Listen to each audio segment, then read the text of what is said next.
to have Kelly with us today. We're also delighted to have Jim Higginbotham from right here at ESR to be our responder and also ad hoc tech person. Thank you, Jim. And I will let each of them share a bit more about themselves, but we're delighted that they're here with us and we're delighted that you are here as well. So, Kelly.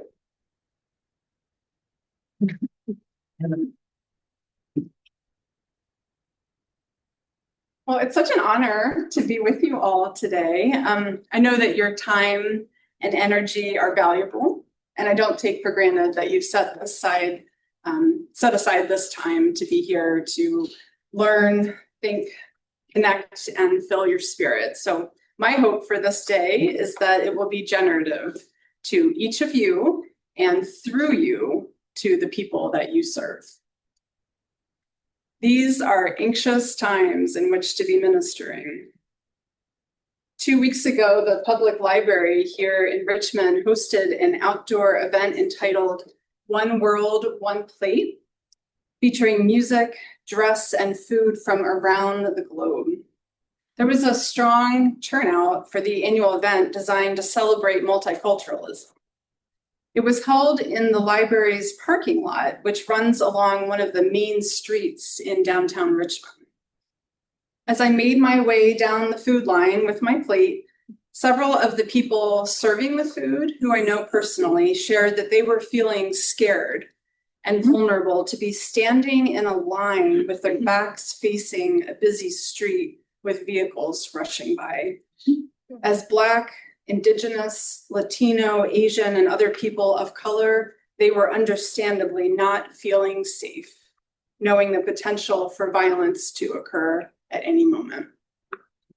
A Black American woman I had the pleasure of sitting next to while we ate described living in an ongoing state of being on high alert, constantly aware of her surroundings and her safety.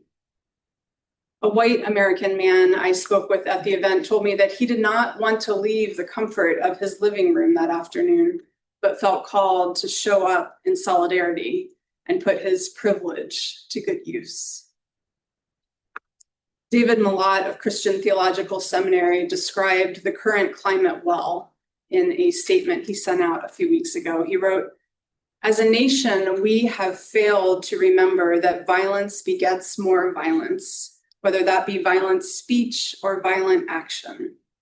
In fact, the rhetoric that bombards us daily, from political leaders to internet influencers, is brimming with hatred, discrimination, violence, war, and retribution.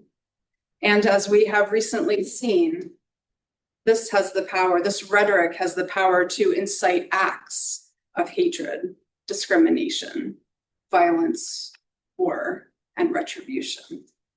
We are beset by violent words and violent deeds on every side. We are in crisis." Malott continued, "As a Christian institution, it is particularly alarming that much of this violence is perpetuated by people who claim to be followers of Jesus, even though Jesus did not teach his disciples to use violence. In fact, Jesus did the opposite.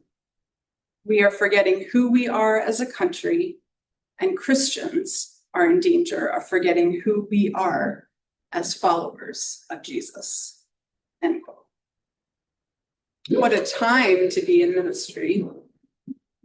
Add to the national crisis, existential threats to institutions of higher education and the church with a capital C, climate change and growing income and wealth inequality, and it's a perfect storm. Ministry is challenging enough in times of relative calm. How do we minister through a storm? Jesus ministered through more than his share of storms, and I've asked Andy to read to us from the 8th chapter of the Gospel of Matthew.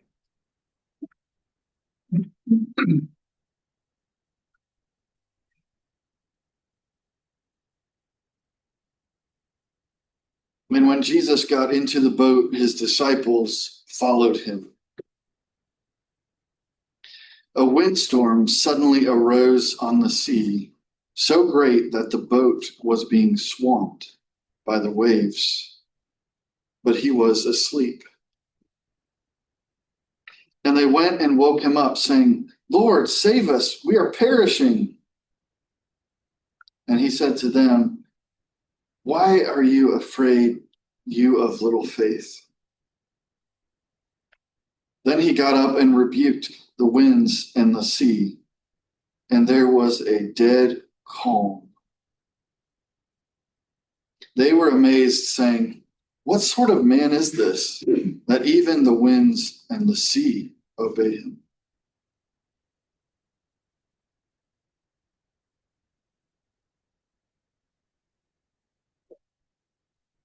The windstorm at sea that the disciples were caught in sounds terrifying.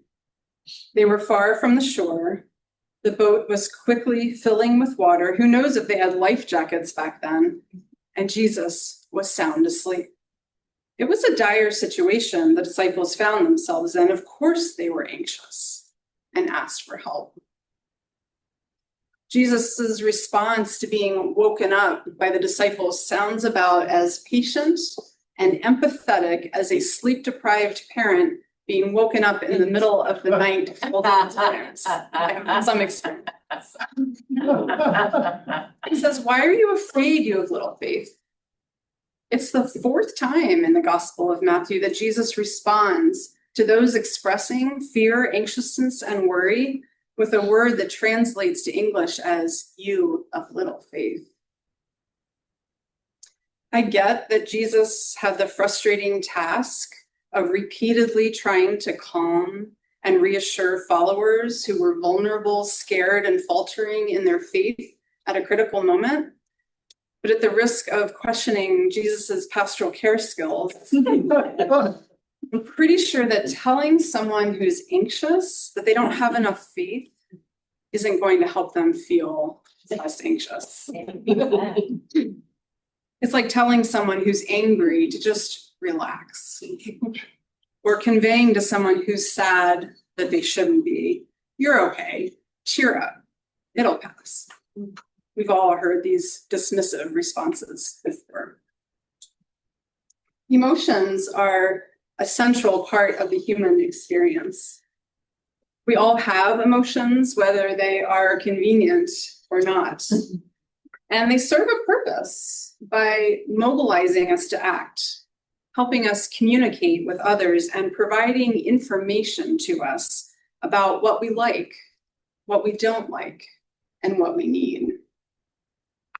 Anyone serving on the front lines of ministry knows that this storm in which we find ourselves demands more from us, mentally, emotionally, and spiritually. It's not unlike the added emotional demands of ministering through the COVID-19 pandemic. Anytime we are ministering when there is collective suffering that we too are experiencing to varying degrees, we are at risk of losing sight of our own mental, emotional, and spiritual well-being. Who helps the helpers? If they're holding on to me, what am I holding on to? The intersection of ministry and mental health is where we will be spending our time today. This intersection is critically important. It's a passion of mine. It's also vast, and there is so much that we could explore if we had a week or a semester. Today, what we will focus on is the ways in which one aspect of mental health, anxiety, intersects with ministry. So here are some of the questions on my mind. What is anxiety, and how does it relate to stress and trauma? How can we recognize the presence of stress and anxiety in one's body? And what are the benefits of reducing that anxiety in ourselves or in another person? How does anxiety present in the systems in which we minister? And what are the benefits of reducing the anxiousness of a system? And finally, what are the practical skills and strategies for calming anxiety in ourselves, in another person, and in the systems in which we lead and participate? We'll be a little more, we'll address the first two questions in this first hour, and then we'll do some practicing and practical skills in the second hour that I have with you this afternoon. So this is what today is not. It's not a comprehensive overview of mental health. We definitely don't have time for that.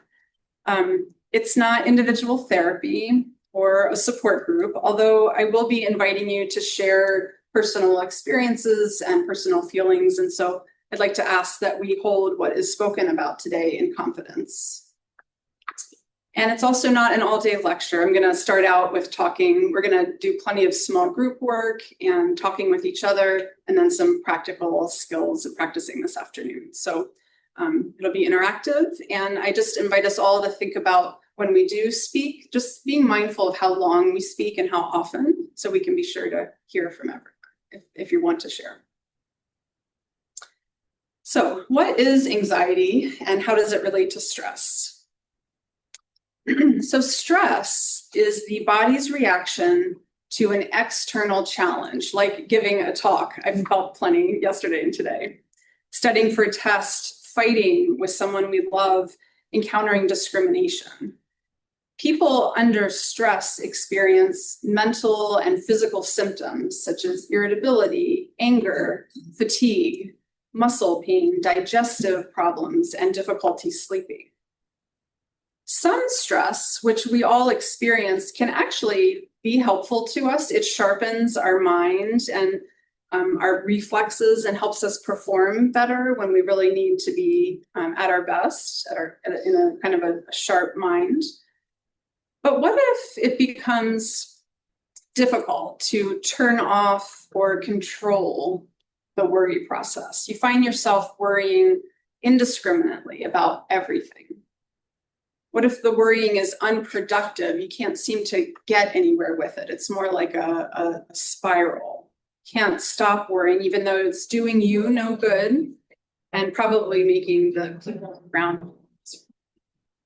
This is anxiety. I think it's actually perfect that we have this going on today. I don't know if people can hear it. It's very loud construction. And one of my main points today is we can't control our environment. But what we're going to work on is how to self-regulate inside of ourselves when the environment's chaotic. So I actually scheduled this start today. I appreciate it. So anxiety is apprehension about the future because we cannot predict or control upcoming events. Similar to stress, it presents as bodily symptoms of physical tension. Anxiety can take the form of a panic attack, which is like fear. It creates a surge in the sympathetic branch of the autonomic nervous system. It is a full body experience for those who have experienced it.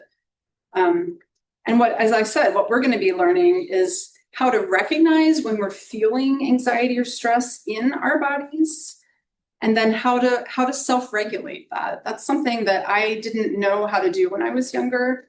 A lot of people don't know how to do it. And when I worked at the college as a chaplain, I would teach stress reduction and how to calm. And that was one of the most popular workshops I ever did at Earlham. The college students ate it up, and I thought it might be helpful to pastors too. So what causes anxiety? I'm going to look at biological, psychological, and social contributions to it. These are different vulnerabilities we might have. So biological contributions. Studies show that we inherit a tendency to be tense, uptight, or anxious. It actually runs in families. And so you might notice that if you're working with a family or even your own family. The area of the brain most associated with anxiety is the limbic system, and more specifically, the fight, flight, or freeze response activated by the amygdala in the midbrain. So there's this part of the brain called the amygdala that is your danger system. It is what sounds the alarm when it detects that you're in danger. It happens automatically. That's why it's called the autonomic nervous system. It happens so fast, and it can happen to any of us, and it does happen to us. It's our body's way of protecting itself. So there's an important study, going back to the biological contributions, there's an important study showing that, that cigarette smoking as a teenager can greatly increase the risk of developing anxiety disorders in adults. So there's a real link there between smoking. And of course, we will notice, it seems like a kind of a circular thing, because sometimes when people are anxious, they smoke or use cannabis or drink alcohol. There's kind of a circular experience there. Okay, psychological contributions. This is really interesting. The actions of parents in early childhood impacts a person's sense of control or uncontrollability. So if we grow up with parents who create a secure home base, it's regulated, it's calm, it's secure, but they allow their child to explore and take risks and within reason, and develop coping skills, versus an overprotective environment or a controlling environment where you're never allowed to experience adversity, then a child doesn't learn that they do have some ways of controlling their environment. So I think that's really interesting, especially for those of us who are parents, to be thinking about. And then social contributions, stressful life events, such as preparing a sermon and speaking, academic work, demanding jobs, changes in our relationships, our friendships or romantic partnership, conflict in your family, illness, injury, death, pressures to excel, but then also system-wide societal dynamics, which we are all experiencing, play a major factor. Climate change, gun violence, social inequalities, political divisions. So it's usually when all three of these vulnerabilities are at play that you might be at highest risk for anxiety. So everyone experiences some anxiety.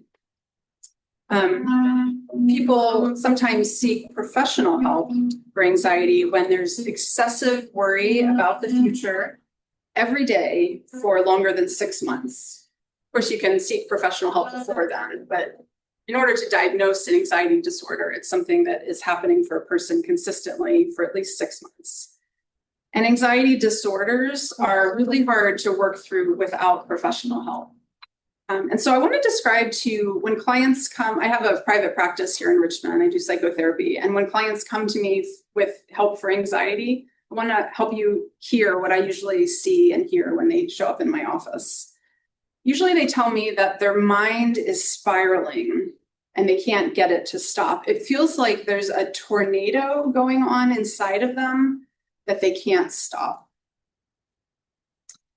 They often can't separate what the emotions even are. Like they don't know what it's connected to. It's kind of all wrapped up together and they can't tell what is causing the anxiety and what this feeling is actually about. It's kind of just all in a storm together. They tell me that they're chronically tense and they don't know how to relax. And so of course it affects their sleep and their ability to relax. Just taking a day off doesn't feel like rest because they can't get their body to relax and rest. They're trying to avoid the storm inside of themselves, these racing thoughts that aren't productive. A lot of times they'll try to address those by through eating or cannabis use or alcohol use. Or distraction, like being on their phone or constantly watching TV nonstop, binge watching, right? Which can be fun and can be too much. But just always trying to distract their mind. They're trying to get away from what they're feeling. And sometimes they have no good words to describe what they're experiencing, at least at first. In therapy, what we do is we dig into the emotions that are driving that anxiety. We start we sit with And sometimes the person needs another person to sit with them. They're scared of what is in there, trying to avoid it. So being with another person who can kind of hold the space and help them feel what are the emotions that are driving this anxiety and what are they related to, and helping them process them. When we get the anxiety that's been like up here constantly, when we can lower it, then what happens is if their anxiety spikes, they'll recognize, oh, my anxiety just spiked. What happened right before that? And so they'll realize, oh, I was watching the news right before my anxiety spiked, or I was spending time with someone who I find really challenging. When you can bring the anxiety down, then it doesn't eliminate anxiety, but it makes it more obvious what is causing it, what happened right before that happened. And it's more controllable at that point. So what are some signs that anxiety is present in the body? And I mentioned these a little bit. So tension in the body, holding ourselves tense. When you notice your body is tense in kind of an ongoing way, you'll be sore. You might have headaches, shallow breathing. You're not breathing deeply. It's very shallow. Digestive problems, restlessness, and fatigue. It's not a good feeling. And so mental health and physical health are so connected. There's so much information in our bodies telling us, and working with both, which is what I want to help you today. Working with both is so much more helpful than separate. It can be difficult to relax and sleep, as I said. Spiraling thoughts and worries about the future. Anxiety is really focused on the future. Depression is usually based more in the past. PTSD is more in the past. Anxiety is a real focus on the future. And then avoiding things that trigger anxiety are another big sign. Okay, I do want to speak to post-traumatic stress a little bit here, because they're very different. They're coming from a different source, but they can present a little bit similarly, and sometimes it's hard to tell the difference. So while anxiety stems from generalized and persistent worry about the future, a post-traumatic stress is in direct response to a specific traumatic event.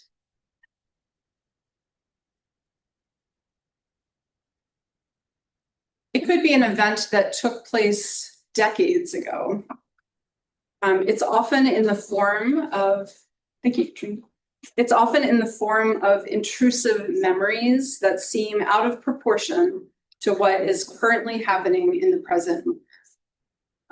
A lot of times, I want to give you a couple of examples and then describe what it might present and what it might look like. So let's say that there's a person with childhood trauma. So trauma that happened decades ago. They might have like a young child who grabs them from behind just to play, right? Their child comes up behind them and grabs them. An adult with childhood trauma might yell and jump in a way that's so out of proportion to what's actually happening in that moment. It's as if their body is reacting as if they are in life-threatening danger. That's called a somatic flashback. Flashbacks are not always that you remember what it's from. One symptom of trauma, you'll see at the top there, is few or no memories. So it's often that we don't even remember the trauma in a full narrative. That's actually a symptom of trauma. But our bodies remember, and they can react somatically to things that happen in the present day, even if it's from something decades ago. Another example, a woman's male coworker in the office, a male coworker raises his voice in frustration over a mistake that's made. It's an understandable frustration he's feeling. And this female coworker darts out of the room, takes cover under a table out in the hallway, cowering, shaking, mind racing, and heart pounding under that desk. That's an example of a very strong physiological response to past trauma that's not based in the current day, but it is severe, it's quick, it's automatic, and sometimes the person doesn't even know where it's coming from. That's called the fight, flight, or freeze response, and I'm sure all of you have heard of that. Okay, so I just want to distinguish between anxiety and PTSD symptoms. I gave you some pretty intense descriptions of it. But PTSD symptoms can also kind of present as anxiety, and there's a relationship between the two, but kind of understanding the source of them is where like my work and the work of therapists can be quite helpful. Okay, so what are the benefits of reducing stress and anxiety? I want to talk about in the body, in the mind, and in the spirit. So the benefits of reducing stress and anxiety in your body, which we'll practice this afternoon, it gives you the ability to relax. And being relaxed is how our body rests. It's how our body restores. It's good for our health. We can sleep better, we have more energy, and there's, as I said, restorative benefits.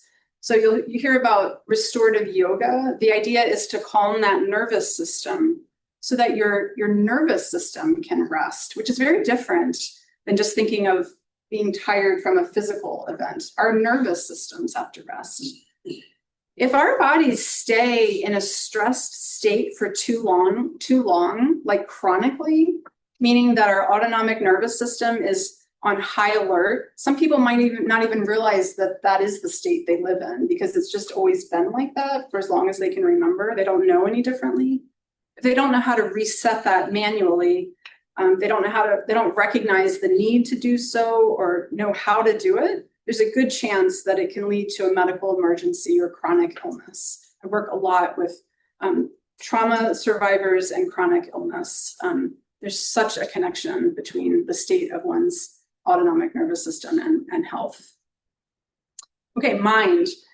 The benefits of reducing stress and anxiety in one's mind is that we can think more clearly and make better decisions. We can be flexible and adaptable. We can better understand what is happening inside of us and what is happening outside of us and where our locus of control is. If we can quiet our thoughts, we can take in more information and learn and grow. So bringing down stress and anxiety is actually really important to learning. And then spirit, this is one of my favorites. But reducing stress and anxiety can help us be still. It can help us be fully present. It can help us be able to listen.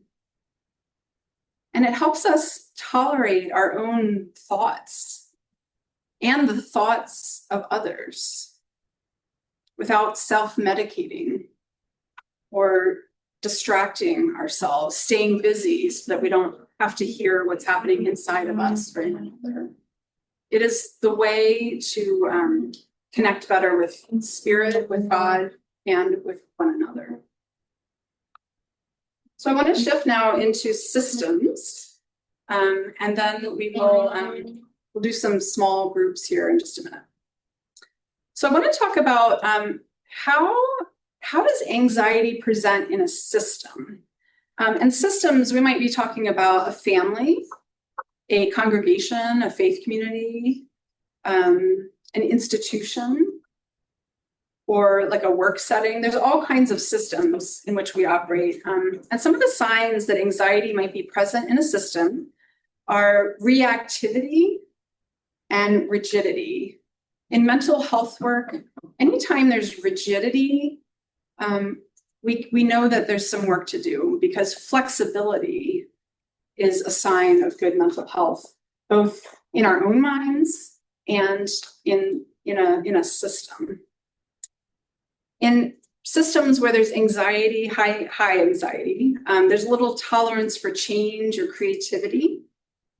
There's a lot of avoidance going on or overfunctioning, like trying to control things that don't need to be controlled. There's decision-making that's based in fear, polarization and threats to split, and this feeling of being stuck or immobilized, afraid to act or experiment. And the benefits of reducing anxiousness of a system is that we can think more clearly. You'll hear these parallels between calming anxiety inside of a person and then also in a system. We can think more clearly. Difficult issues can be handled rationally through discussion. We can find clarity together and have trust in our decision-making processes. A healthy system with less anxiety feels flexible and creative and playful. That word playful is another indicator of good mental health in both people and systems. Feeling more productive and unstuck. We're not just kind of in a spiral where we're rotating, but we're moving forward. Feeling less scared and being able to act with courage. We can't control having a fear response, but whether we can get to a point where we still act in ways that are courageous and faithful. And also, if we can dream about our future as a system, that's also a good sign that anxiousness is in a good place. Courageous leadership in anxious times. A fear response is not something that we choose. It's biological and designed to help us survive. Anxiety and apprehension about the future is also not something we choose, for it is an understandable feeling given the storms in which we are living. What we can decide is, as people of faith, what do we do next when we are anxious and afraid? Some are choosing to act out their anxieties through violent words and violent deeds. Others may be frozen in fear due to past trauma, individual trauma, transgenerational, or both, and need to prioritize their own well-being through rest and healing. Some are striving for personal balance and ways to make a difference, even if they're not doing outward-facing work. Another path forward is learning to calm and channel our individual and collective anxieties into courageous leadership, nonviolent resistance, relationship building and solidarity work with those being targeted, and steadfast, persistent actions that build community, empathy, and love. Some of you know there's a new Quaker meeting in town called Iglesia de los Amigos Quakeros de Richmond. This weekly worship and the activities they hold are in Spanish. The pastor is originally from Cuba, and the congregation is young and growing fast. This past Easter, the congregation planned for and carried out a 2-hour egg hunt and fiesta for the entire Latino community of Richmond. And the event was held in the front yard of West Richmond Friends Meeting House on Main Street, just a few blocks from here. I remember wondering to myself both before and during the event whether this was a good idea. In a time when people are literally being grabbed off the street because of how they look, I thought to myself, are we really doing this? Inviting a deeply vulnerable population in Richmond to gather in one place, visible and exposed with no protection?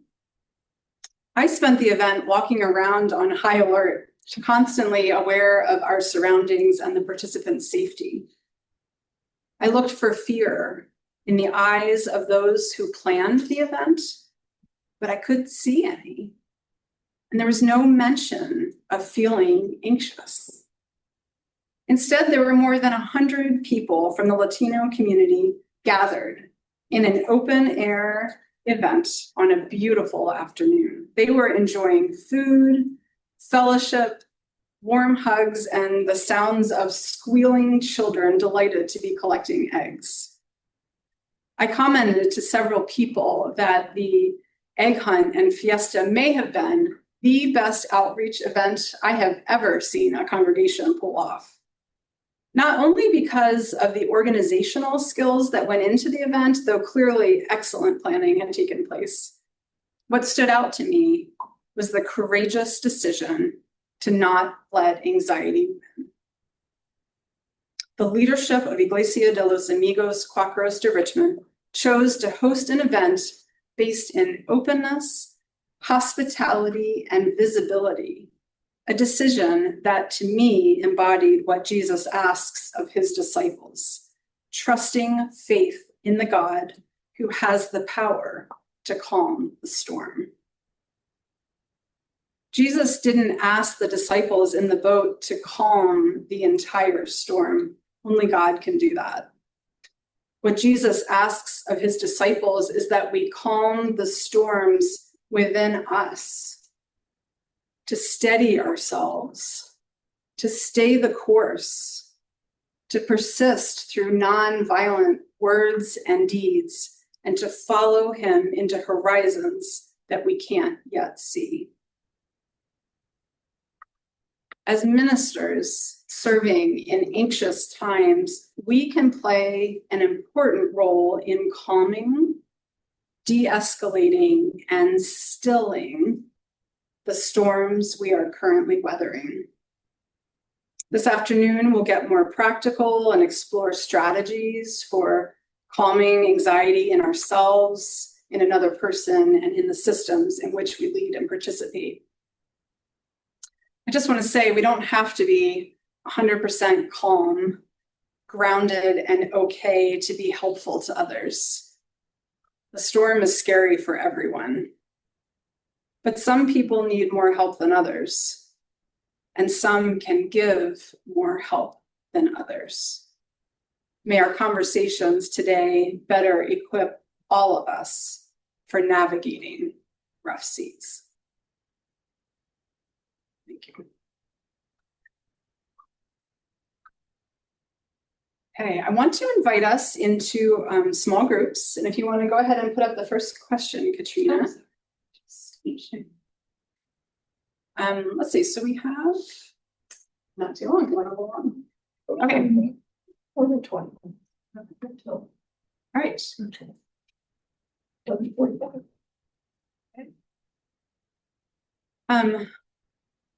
I don't know how loud it's going to get in here.